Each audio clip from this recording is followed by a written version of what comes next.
Quais foram as provas concretas que foram consideradas na condenação do ex-presidente Lula? A gente tem testemunhas que fizeram acordo de colaboração, a gente tem testemunhas que não fizeram acordo de colaboração e depuseram, a gente tem os documentos. Que tem uma digital dele, qual é a prova? O caso lá o sítio de Atibaia, você utiliza a propriedade como se fosse proprietário. Ocupa lá, inclusive, a suíte do casal. Teus bens estão lá. Se o sítio é de um amigo, poxa, é um bom amigo muito chegado teu. E aí o que você tem? As empreiteiras, Odebrecht, OAS, fazendo reformas no sítio lá de Atibaia, sem receber nenhum tostão. Eu nunca ouvi falar que a Odebrecht fazia reforma em sítio, OAS fazia reforma em sítio. Mas esse é uma ponta do iceberg. O fato é que você tem um esquema que perdurou durante o governo do PT, em que envolveu o quê? Loteamento político da Petrobras, com diretores e gerentes encarregados de arrecadar pagamentos de grandes empreiteiras, como se fosse uma regra do jogo, e esse dinheiro ia para eles parte, que eles enriqueciam, e parte para o mundo político, seja para financiamento ilegal de campanha, ou seja para enriquecimento ilícito dos políticos. A Odebrecht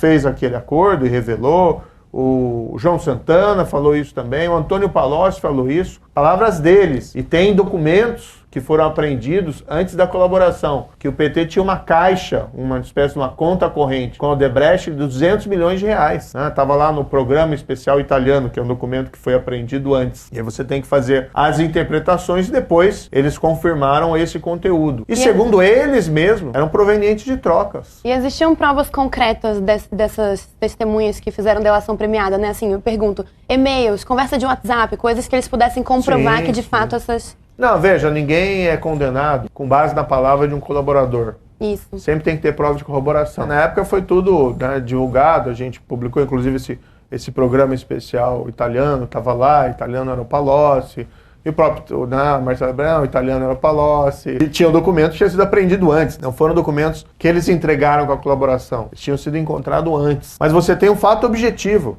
para os céticos. 6 bilhões de reais que a Petrobras retomou por conta da Lava Jato. Então esse dinheiro é o quê? Invenção? As pessoas foram lá, confessaram, pagaram porque queriam fazer uma contribuição para os cofres públicos, para a República Brasileira. Isso aconteceu em qual governo? Governo do PT. Presidência da República do Lula e depois da Dilma. Os fatos são inegáveis. Quem julgou isso, às vezes também tem esse problema. Querem colocar, não, o Moro decidiu. Não. Eu proferi a sentença de primeira instância, que foi confirmada pelo Tribunal em Porto Alegre, por mais 3 juízes, que foi confirmada no STJ por mais 5 juízes, e 3 anos depois vem essa historinha. Era para ser julgado em Brasília.